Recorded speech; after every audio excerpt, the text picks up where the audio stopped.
करण्याची घोषणा मुख्यमंत्र्यांनी केली आहे. काय आपल्या सर्वांना माहिती आहे की अतिवृष्टी, दुष्काळ, गारपीट यामुळे आपल्या राज्यातला सगळा शेतकरी खूप अडचणीत आहे आणि शेतकऱ्यांनी जो शेतामध्ये पिकवलेला माल असेल, फळबागा असतील, त्याला बाजारभाव कोसळल्यामुळे त्याचा खूप तोटा झालेला, त्यामुळे शेतकरी अडचणीत आहे.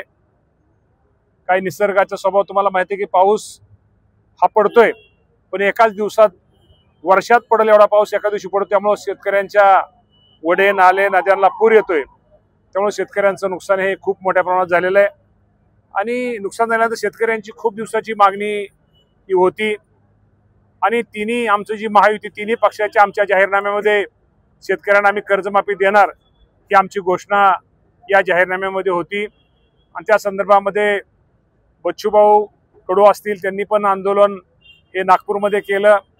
महादेवराव जानकर असतील, रवींद्र तुपकर असतील, राजू शेट्टी साहेब असतील, डॉक्टर नवले साहेब असतील, आपले माजी आमदार, आपले सगळीच मंडळी, शेतकरी संघटनेच्या सगळ्या नेत्यांनी जे आंदोलन केलं होतं त्यांच्या संदर्भात काल मुख्यमंत्र्यांची रात्री बैठक झाली आणि आमच्या जाहीरनाम्यातच होतं की शेतकऱ्याला कर्जमाफी द्यायची. त्याप्रमाणे या सर्व नेत्यांच्या समोर चर्चा झाली आणि या सगळ्या शेतकरी नेत्यांची पण भावना त्यांनी ऐकून आम्ही सगळ्यांनी घेतली आणि मुख्यमंत्र्यांनी कालच रात्री जाहीर केलं की या संदर्भात एक शासनाची कमिटी ही आपण तयार केली आहे. त्या कमिटीचा अहवाल साधारणतः काय केलं पाहिजे या संदर्भात एप्रिल महिन्याच्या पहिल्या आठवड्यामध्ये या कमिटीचा अहवाल आपल्या सगळ्यांना प्राप्त होईल आणि येणाऱ्या 30 जून 2026 रोजी ही कमिटी निर्णय घेऊन निश्चित प्रकारे माझ्या शेतकऱ्याला कर्जमाफीच्या बाबतीमध्ये योग्य तो निर्णय घेतला जाईल. छोट्या शेतकऱ्यांचा देखील उल्लेख आता एक कमिटी निर्माण आपण तयार केलेली आहे. मी ह्या कमिटीचा अहवाल आपल्या आता अजितदादा पवार साहेबांनी आता आपल्याला आताच भाषण झालं, कमिटीचा आपल्याला सगळ्यांना अहवाल येणार आहे आणि त्या कमिटीमध्ये काय केलं पाहिजे, काय कुठलं घेतलं पाहिजे या बाबतीमध्ये आमच्या शासनाचे प्रतिनिधी, शेतकऱ्याचे प्रतिनिधी किंवा कुठला निर्णय घेतल्यानंतर त्यामध्ये माझ्या शेतकऱ्यांचं हित हे ज्यादा होणार आहे आणि शेवटी कर्जमाफी ही मिळाली पाहिजे. ही शेवटी मोठ्या माणसाला मिळायला पाहिजे. ही कर्जमाफी ही या राज्यातल्या गरीब शेतकऱ्यांना, जो शेतकरी शासनाकडे कुठेतरी मोठ्या अपेक्षेने बघतोय आणि त्या गरीब शेतकऱ्याला निश्चित प्रकारे मिळाली पाहिजे. त्यामुळे या बाबतीमध्ये अजून आम्ही कुठलाही भेदभाव केलेला नाही. आजही ते कमिटी आज आपण नेमलेली आहे.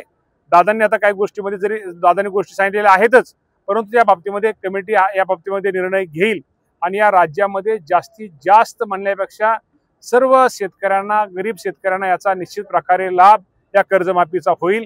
खूप मोठा ऐतिहासिक निर्णय या राज्याचे मुख्यमंत्री, दोन्ही उपमुख्यमंत्री या सर्वांनी माझ्या शेतकरी बांधवांसाठी घेतला. त्याबद्दल या राज्याचा कृषी मंत्री म्हणून या सर्वांचं मी आभार मानतो.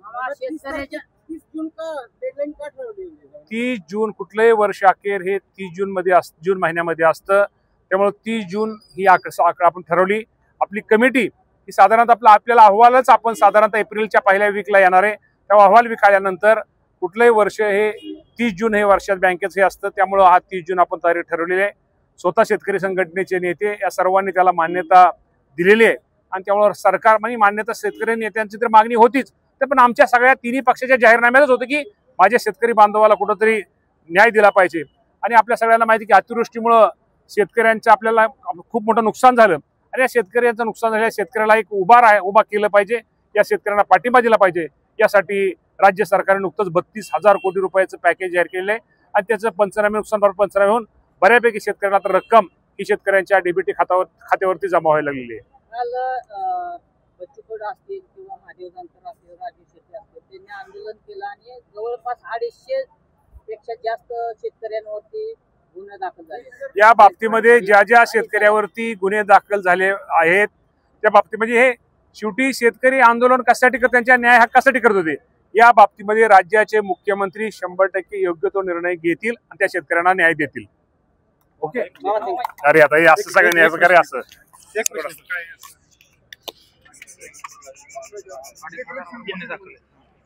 वन टोन घे. ओके.